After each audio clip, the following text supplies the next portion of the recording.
Assalamualaikum warahmatullahi wabarakatuh. Selamat pagi ya Nana. Sehat semua ya? Ya lama kita tidak pernah melakukan pembelajaran tatap muka. Mungkin anak-anak juga ibu kepingin sekali ya. Kepingin sekali untuk melaksanakan tatap muka. Tapi berhubung kondisi yang belum memungkinkan, kita hanya bisa berdoa mudah-mudahan kondisi seperti ini segera berakhir. Nah, sudahkah anak-anak mulai sudah berdoa? Sudah berdoa? Sudah mandikah? Atau sudah makan? Ya, mestinya sebelum memulai pembelajaran ini anak-anak mintalah doa restu kepada orang tuamu supaya diberi kemudahan dan tentunya ya ilmu yang kalian peroleh bisa bermanfaat ya dunia akhirat ya, mendapatkan keberkahan ya. Marilah kita akan mulai pembelajaran ini dan tentunya sebelum pembelajaran ini kita mulai berdoa bersama-sama ya, berdoa membaca basmalah bersama-sama ya. Bismillahirrohmanirrohim. Nah, mestinya sebelum pembelajaran ini dimulai, anak-anak sudah membaca doa mau belajar ya. Itu setiap hari ya, tidak boleh lupa ya. Baiklah anak-anak, kali ini Ibu akan memberikan materi tentang dinamika penduduk Indonesia ya. Kalau yang dulu tentang yang pertama itu tentang manusia, tempat dan lingkungan. Kemudian yang kedua ya tentang sumber daya alam dan kemaritiman Indonesia. Yang ketiga yaitu tentang dinamika penduduk Indonesia ya. Baiklah anak-anak, kita mulai.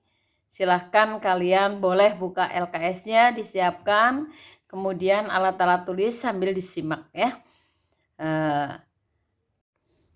Baiklah anak-anak, kita akan memulai tentang pembelajaran kali ini, yaitu yang akan kita bahas kali ini tentang materi dinamika kependudukan Indonesia.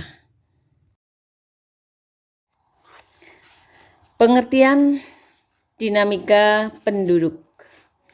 Apa itu dinamika penduduk? Dinamika penduduk adalah perubahan jumlah penduduk pada suatu wilayah yang disebabkan oleh 3 faktor, yaitu kelahiran atau yang disebut dengan natalitas, kematian atau mortalitas, dan perpindahan atau migrasi. Nah, kemudian kalau kita sudah tahu pengertian dinamika penduduk, sekarang faktor-faktor yang mempengaruhi pertumbuhan penduduk. Apa faktor-faktornya? Yang pertama adalah faktor demografi atau sering disebut dengan faktor alami ya. Faktor demografi yang mempengaruhi faktor-faktor yang mempengaruhi pertumbuhan penduduk, faktor-faktor demografi yang mempengaruhi pertumbuhan penduduk yaitu 1, kelahiran atau yang disebut dengan natalitas. Kemudian yang kedua adalah kematian atau yang disebut dengan mortalitas. Yang ketiga, perpindahan atau yang disebut migrasi. Kemudian faktor yang kedua yaitu faktor sosial. Faktor sosial yang pertama adalah tingkat kesehatan penduduk. Yang kedua, tingkat pendidikan penduduk. Yang ketiga, adanya tradisi daerah. Kemudian yang keempat, program kependudukan ya. Nah, ini merupakan faktor-faktor yang mempengaruhi pertumbuhan penduduk. Kemudian kita lanjutkan lagi, yaitu tentang yang pertama, yaitu jumlah dan kepadatan penduduk Indonesia. Nah, berdasarkan data kependudukan dunia tahun 2015 bahwa jumlah penduduk Indonesia menempati urutan keempat di dunia, yaitu setelah Cina, kemudian India, Amerika Serikat, dan baru Indonesia, ya. Cina itu sudah mencapai 1M, ya, 1,37, ya, 372 juta jiwa. Ya. Nah, sedangkan India 1.314 juta jiwa. Sedangkan untuk Amerika Serikat 321 juta jiwa. Nah, untuk Indonesia sendiri boleh dikatakan 256 juta jiwa. Itu untuk menghitung atau untuk mengetahui berapa jumlah penduduk suatu negara dapat dilakukan dengan menggunakan sensus penduduk, ya, atau perhitungan cacah jiwa. Nah, boleh dikatakan rata-rata untuk 1 tahun, karena sensus itu dilaksanakan 10 tahun sekali untuk perhitungan cacah jiwa, dan rata-rata pertambahan penduduk Indonesia itu boleh dikatakan setiap 10 tahun itu bisa mencapai 30 juta jiwa, ya. Jadi kalian bisa memperkirakan nanti pada tahun 2025 itu berapa, ya. Kalau sekarang kalau pada tahun 2015 aja jumlahnya 256 juta jiwa. Nah, pada tahun 2025 itu berapa jumlahnya, ya. Itu bisa diperkirakan, tambah aja 30 juta, mungkin bisa 280-an lebih, ya. Kita lanjutkan jenis kepadatan penduduk. Ya, di sini ada 2 jenis kepadatan penduduk. Yang pertama adalah kepadatan penduduk aritmetik, dan yang kedua kepadatan penduduk agraris. Nah, untuk kepadatan penduduk aritmetik,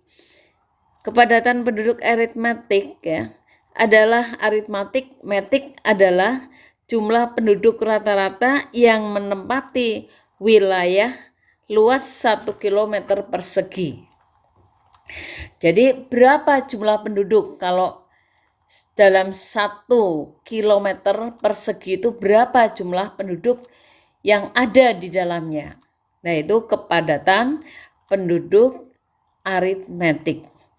Nah, kemudian yang kedua yaitu kepadatan penduduk agraris.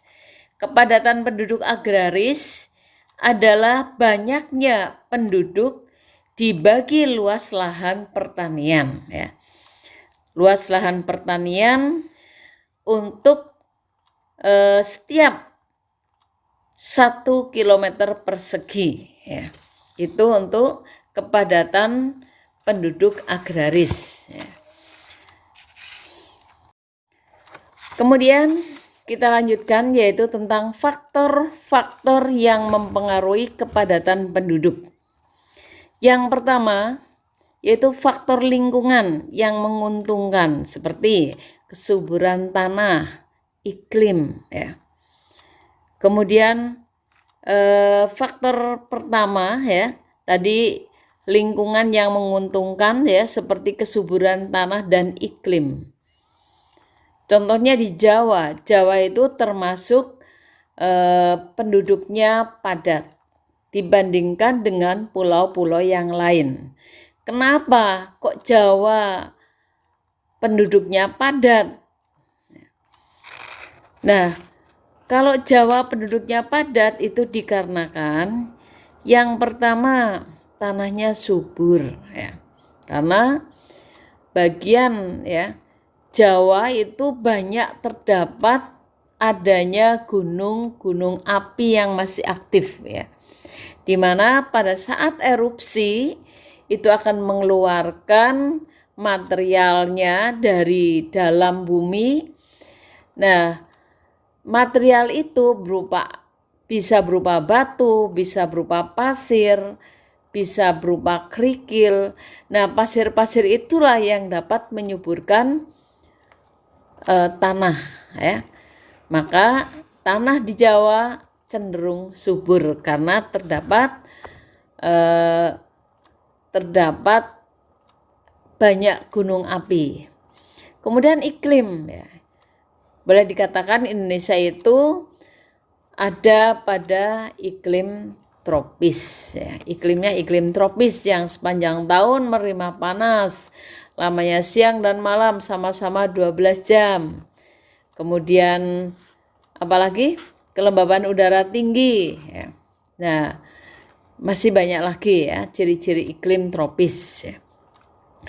Adanya angin muson ya, angin musim atau muson yang setiap 6 bulan sekali berganti arah ya, yang mengakibatkan Indonesia itu mempunyai 2 musim, musim kemarau dan musim hujan. Kemudian yang B yaitu faktor historis ya. Historis, pusat kegiatan penduduk pada zaman dahulu ya.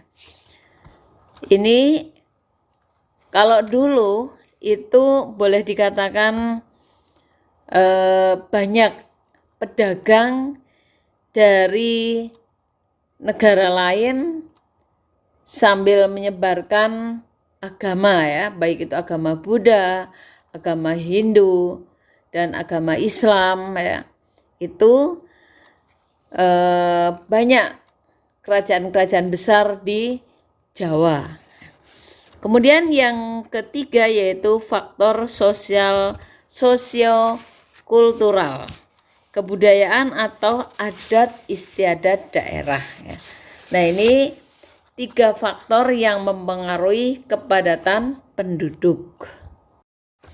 Nah, untuk kepadatan penduduk di Indonesia itu lebih terkonsentrasi tinggi di Pulau Jawa ya.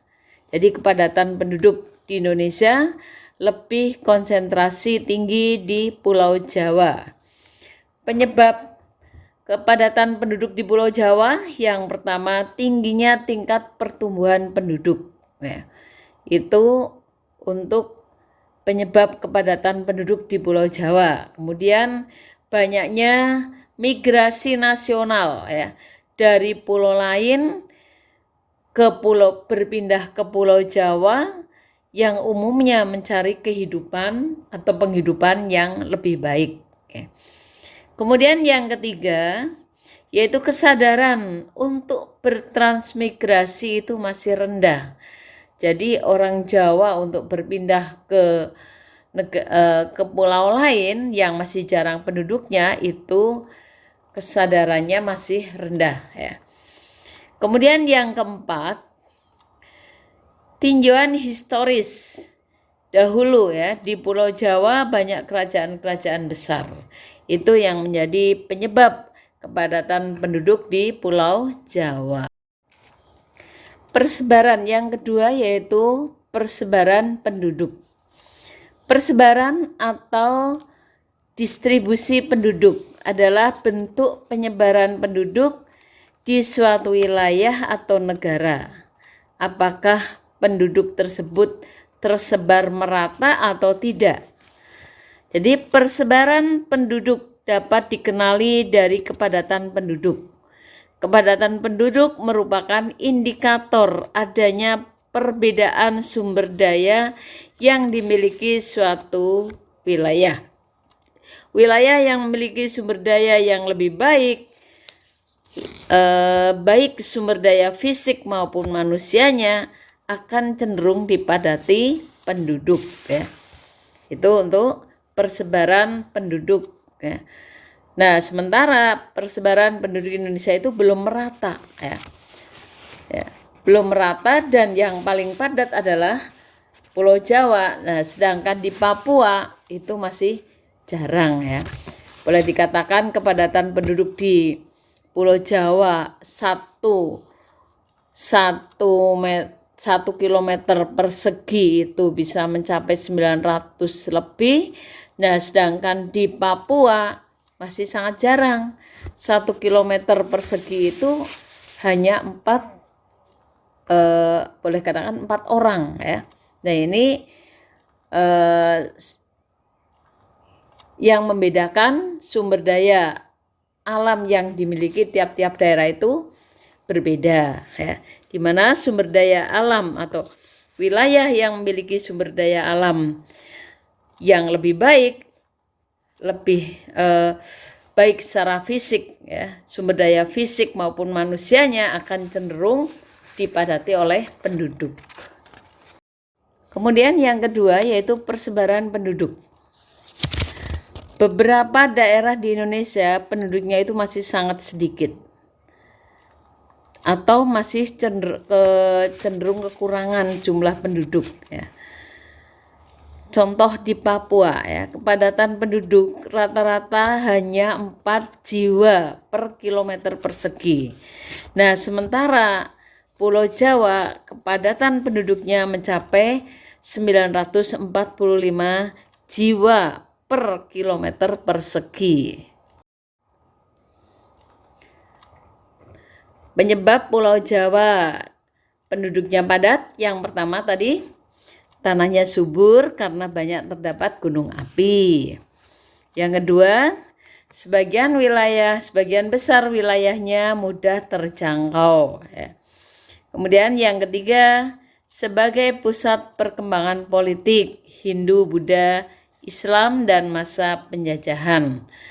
Kemudian yang keempat yaitu pusat pemerintahan ada di Jawa ya, yaitu di Jakarta ya.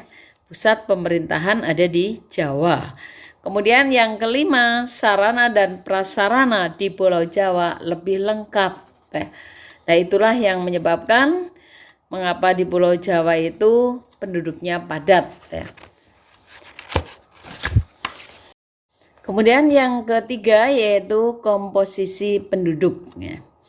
Komposisi penduduk adalah pengelompokan penduduk berdasarkan usia atau umur, kemudian jenis kelamin, bisa mata pencaharian, agama, bahasa, pendidikan, tempat tinggal, jenis pekerjaan dan lain-lain ya. Itu disebut dengan komposisi penduduk ya. Jadi komposisi penduduk adalah pengelompokan penduduk berdasarkan kriteria tertentu. Nah, untuk komposisi penduduk di Indonesia, di satu sisi bisa menjadi keuntungan bagi Indonesia dengan jumlah penduduk usia produktif ya, yang melimpah, namun di sisi lain bisa menjadi kerugian bila jumlah penduduk yang besar itu memiliki kualitas yang rendah. Ya, dilihat dari pendidikan, kesehatan, dan kesejahteraan. Komposisi penduduk berdasarkan jenis kelamin ya. Komposisi penduduk berdasarkan jenis kelamin juga penting untuk diketahui karena dapat digunakan dalam menghitung angka perbandingan jenis kelamin atau yang disebut dengan sex ratio. Nah, bagaimana cara menghitung sex ratio? Untuk menghitung sex ratio dapat menggunakan rumus jumlah laki-laki dibagi jumlah perempuan, hasilnya dikalikan 100 ya. Itu untuk menghitung sex ratio atau perbandingan jenis kelamin. Nah, kemudian untuk menghitung sex ratio adalah jumlah penduduk laki-laki dibagi jumlah penduduk perempuan, hasilnya nanti dikalikan 100. Yang keempat, pertumbuhan dan kualitas penduduk. Pertumbuhan penduduk adalah keseimbangan dinamis antara kekuatan yang menambah dan kekuatan yang mengurangi jumlah penduduk. Jadi ada beberapa faktor yang mempengaruhi pertumbuhan penduduk yaitu kelahiran, kematian, dan perpindahan atau migrasi. Kelahiran berarti akan menambah jumlah penduduk. Kematian bisa mengurangi jumlah penduduk. Kemudian migrasi, ya, kalau migrasi itu bisa perpindahan masuk, bisa perpindahan keluar. Perpindahan masuk misalkan penduduk dari negara lain masuk ke Indonesia, itu akan menambah jumlah penduduk Indonesia. Nah, kemudian ada emigrasi. Kalau emigrasi, perpindahan penduduk keluar. Jadi orang Indonesia pindah ke Malaysia dan menetap di Malaysia, berarti emigrasi mengurangi jumlah penduduk, ya. Jadi untuk mengurangi tadi pertumbuhan penduduk, ya, itu tadi keseimbangan dinamis antara kekuatan yang menambah dan kekuatan yang mengurangi jumlah penduduk, ya. Yaitu ada beberapa faktor yang mempengaruhi pertumbuhan penduduk, yakni kelahiran, kematian, dan perpindahan. Nah, kelahiran dan kematian disebut faktor alam, faktor alami. Nah, sedangkan migrasi disebut faktor non-alami. Kelahiran bersifat menambah, sedangkan kematian bersifat mengurangi jumlah penduduk. Nah, migrasi yang bersifat menambah disebut migrasi masuk atau yang disebut dengan imigrasi. Tadi sudah diterangkan, imigrasi misalkan orang Malaysia berpindah ke Indonesia, berarti kan menambah jumlah penduduk Indonesia. Nah, sedangkan migrasi yang bersifat mengurangi disebut migrasi keluar atau perpindahan keluar atau yang disebut dengan emigrasi. Ya, emigrasi itu orang Indonesia berpindah ke Malaysia atau ke negara lain, ya. Untuk menetap di negara lain berarti mengurangi jumlah penduduk Indonesia. Nah, akibat dari pertumbuhan penduduk Indonesia yang cepat, yang pertama, pertumbuhan penduduk usia muda yang cepat menyebabkan tingginya angka pengangguran. Kemudian, persebaran penduduk tidak merata. Komposisi penduduk, yang ketiga, komposisi penduduk kurang menguntungkan karena banyaknya penduduk usia muda yang belum produktif sehingga beban ketergantungan tinggi. Kemudian yang keempat, arus urbanisasi tinggi sebab kota, urbanisasi perpindahan dari desa ke kota, ya. Jadi arus urbanisasi tinggi sebab kota lebih banyak menyediakan lapangan kerja, ya. Kemudian yang kelima yaitu menurunnya kualitas dan tingkat kesejahteraan penduduk.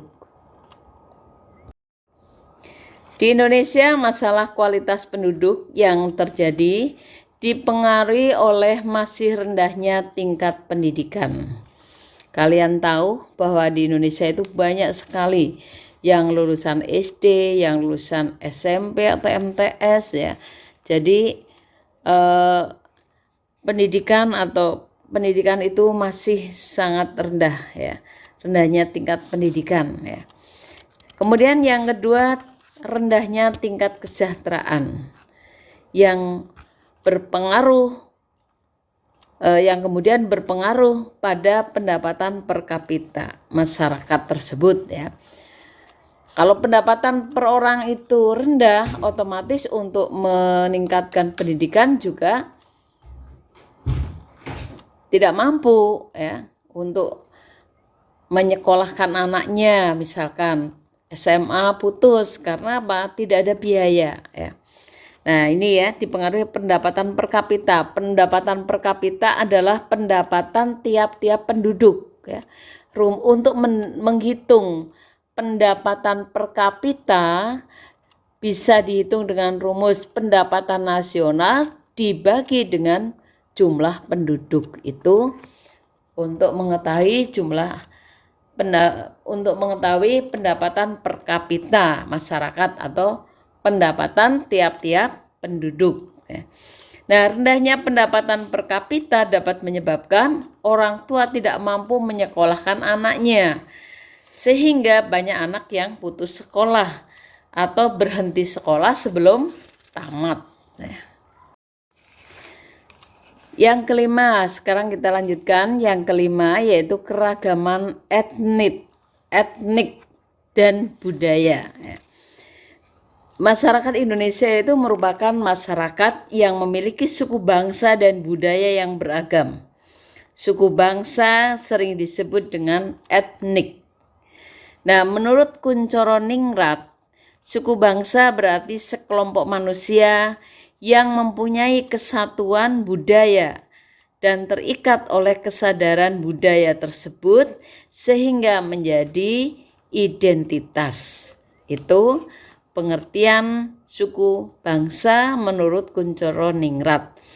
Nah, kesadaran dan identitas biasanya dikuatkan oleh kesatuan bahasa. Jadi, suku bangsa adalah gabungan sosial yang dibedakan dari golongan-golongan sosial sebab mempunyai ciri-ciri paling mendasar dan umum berkaitan dengan asal-usul dan tempat asal serta kebudayaan. Ciri-ciri suku bangsa memiliki kesamaan kebudayaan, bahasa, adat istiadat, dan nenek moyang. Ciri-ciri mendasar yang membedakan suku bangsa satu dengan yang lainnya adalah yang pertama adalah bahasa daerah, kemudian adat istiadat,